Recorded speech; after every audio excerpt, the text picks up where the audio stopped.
Halo, jumpa lagi rekan belajar. Seperti rencana, kali ini kita akan membahas materi tentang gempa bumi yang lebih detail ya. Susunan materi gempa ini adalah konten-konten pilihan. Disusun agar memudahkan kita semua belajar tentang gempa bumi dengan konten-konten terbaik. Langsung kita mulai.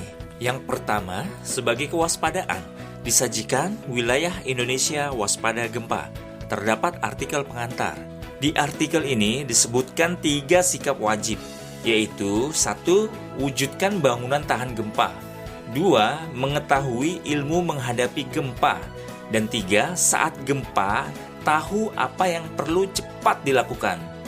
Di artikel ini ada juga beberapa tautan, tinggal klik. Tautan materi tentang gempa ini ada di deskripsi ya. Kemudian kita menuju konten dari medcom.id yang menyajikan informasi tentang potensi gempa besar di salah satu wilayah Indonesia.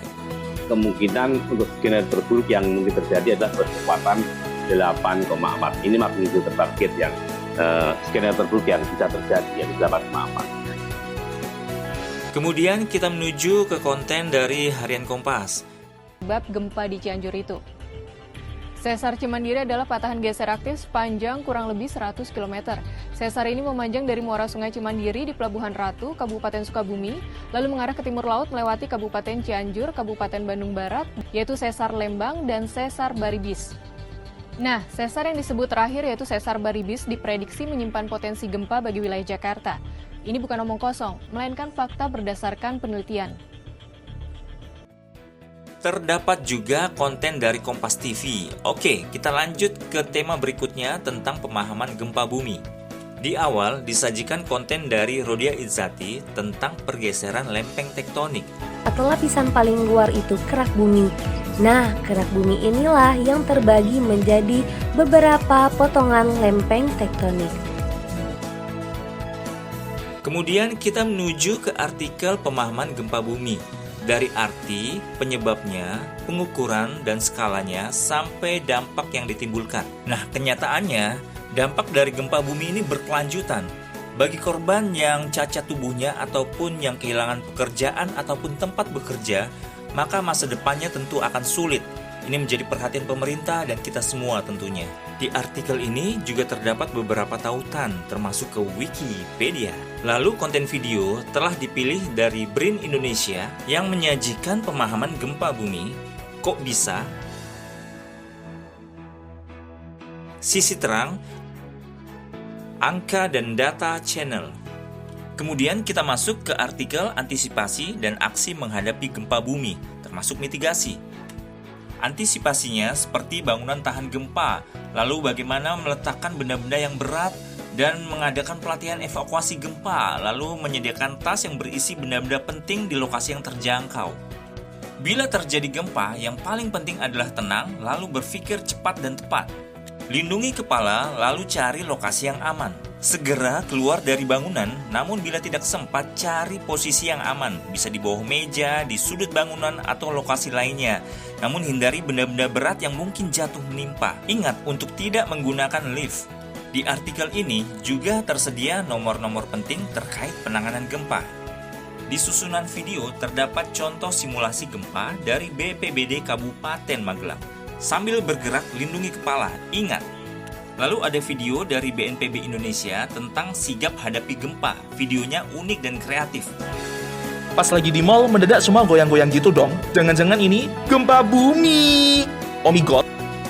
Dipilih juga video dari Humas BNPB.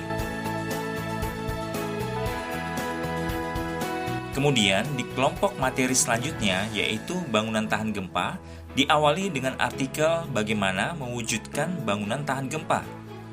Faktor yang penting diperhatikan seperti pondasi bangunan, bobot ringan, denah dan struktur sederhana, termasuk struktur yang lebih monolit dan juga tinggi ideal bisa diwujudkan. Dibahas juga mengenai biaya dari bangunan tahan gempa.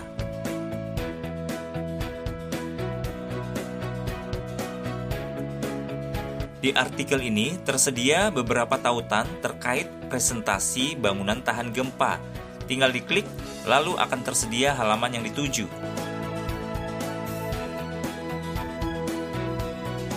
Untuk video dipilih dari CNN Indonesia tentang bangunan tahan gempa. Berikut beberapa hal yang perlu diperhatikan saat membangun bangunan tahan gempa. Yang pertama adalah struktur bangunan harus sederhana. Lalu BNPB Indonesia menyajikan konten video yang cukup detail terkait pembangunan rumah tahan gempa. Sebaiknya menggunakan batu dengan ukuran yang seragam, berpermukaan kasar, dan tidak halus. Besi tulangan harus memenuhi syarat-syarat yang berlaku, yaitu tidak karatan, lurus, berdiameter 8 mm dan 10 mm. Kemudian ada juga konten dari The Shiny Peanut. Baik rekan belajar, demikianlah susunan materi gempa bumi. Tautannya ada di deskripsi, bersamaan dengan tautan lain, yaitu video penawaran buku gratis kedua. Susunan materi ini bisa berubah dan berkembang. Silakan beri kritik dan saran. Untuk kita, masyarakat Indonesia, belajar bersama. Merdeka, maju, berdaya. Sampai jumpa.